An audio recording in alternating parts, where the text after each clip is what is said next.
है और अब 11 से ज्यादा लोगों को अभी तक गिरफ्तार किया जा चुका है। देश भर में जहां जहां भी मुहर्रम के जुलूस में किसी ने भी फिलिस्तीन का झंडा लहराया या फिलिस्तीन जिंदाबाद के नारे लगाए, पुलिस गिरफ्तार कर रही है और एफआईआर दर्ज कर रही है।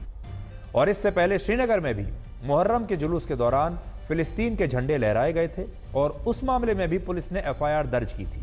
लेकिन इसी देश में जब कुछ बड़े नेता संसद से लेकर सोशल मीडिया तक फिलिस्तीन का समर्थन करते हैं या जय फिलिस्तीन के नारे लगाते हैं, तो हमारे देश का कानून वहां इसे अपराध नहीं मानता और ऐसे मामलों में कभी एफआईआर दर्ज नहीं होती। इसलिए हमें लगता है कि आज भारत को यह तय करना होगा, सरकार को तय करना होगा कि फिलिस्तीन का समर्थन करना अपराध है या ये अपराध नहीं है, और हमारे देश में इसे लेकर दो कानून लागू नहीं हो सकते।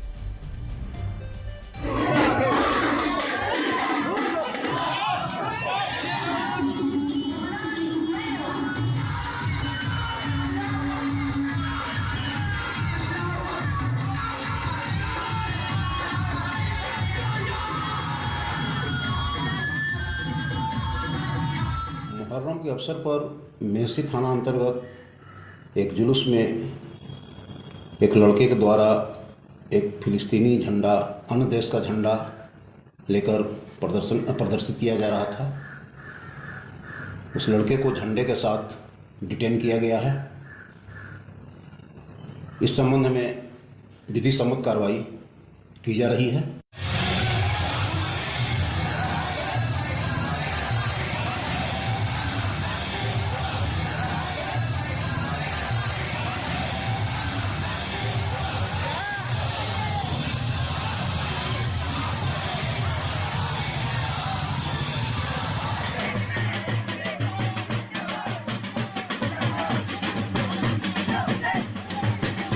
अमौल बाजार में बिना लाइसेंस का एक छोटा सा जुलूस निकला है, जिसमें अन्य राष्ट्र के झंडे को दिखलाया गया। एक टीम का गठन किया गया।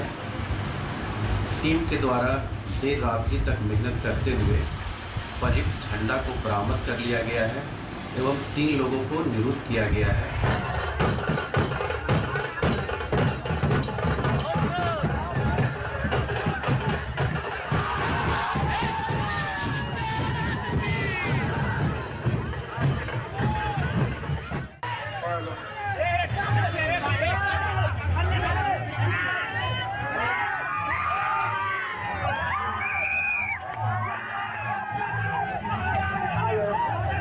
वीडियो में जो आया है उसमें तो जो कुछ विभिन्न जो झंडा फहराए गए हैं उसको सत्यता जांच करने की आवश्यकता है और अनुमंडल पुलिस पदाधिकारी को हमने बोला है कि जांच करके हमको रिपोर्ट दीजिए और उसके बाद हम लोग विधि सम्मत कार्रवाई करेंगे। ऐसा कुछ हुआ नहीं था, ज़्यादा पैनिक होने का मतलब ज़रूरत नहीं। सबसे बड़ी बात यह है कि अगर कोई भी जो देश के विरुद्ध काम करेगा उसको उससे बिल्कुल सख्ती से निपटा जाएगा।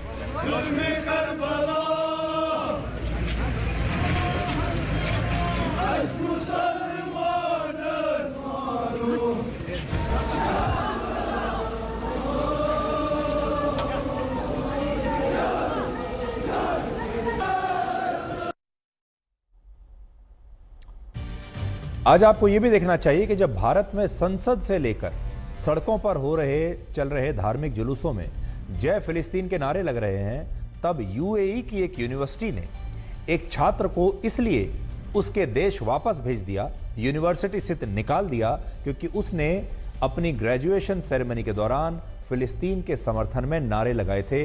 लेकिन सोचिए, क्या हमारे देश में कभी ऐसा कुछ संभव है? अब आप सोचिए, यूएई जैसे देश में फिलिस्तीन जिंदाबाद के नारे एक छात्र ने लगा दिए और वहां की सरकार ने छात्र को यूनिवर्सिटी से निकाल दिया और वापस उसके देश डिपोर्ट कर दिया।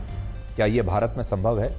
भारत में आज हमारा सवाल बस यही है कि भारत सरकार को और राज्य सरकारों को यह तय करना पड़ेगा कि फिलिस्तीन के नारे लगाना या फिलिस्तीन का झंडा लहराना, असल में फिलिस्तीन का झंडा लहराने का मतलब है कि आप उस देश का समर्थन करते हैं, और क्या ये अपराध है?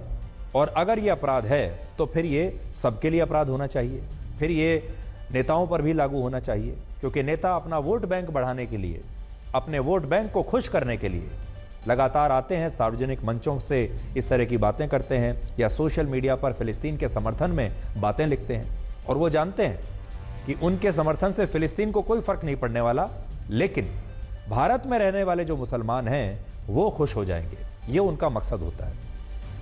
तो सरकार को आज ये तय करना है कि अगर फिलिस्तीन के पक्ष में कुछ कहना अगर अपराध है तो फिर ये सबके लिए अपराध होना चाहिए, और अगर ये अपराध नहीं है तो फिर ये जो सारी एफआईआर दर्ज की जा रही हैं आम जनता के ऊपर, लोगों के ऊपर जो मुहर्रम के जुलूस में फिलिस्तीन का झंडा लहरा रहे थे, तो फिर इनकी एफआईआर भी वापस हो जानी चाहिए। अब आपको आज की एक और बहुत बड़ी खबर के बारे में बताएंगे, और ये ऐसी खबर है जो आगे चलकर भारत के राजनीति का स्वरूप बदल सकती हैं और आपके जीवन पर भी बहुत बड़ा असर ये खबर डाल सकती है।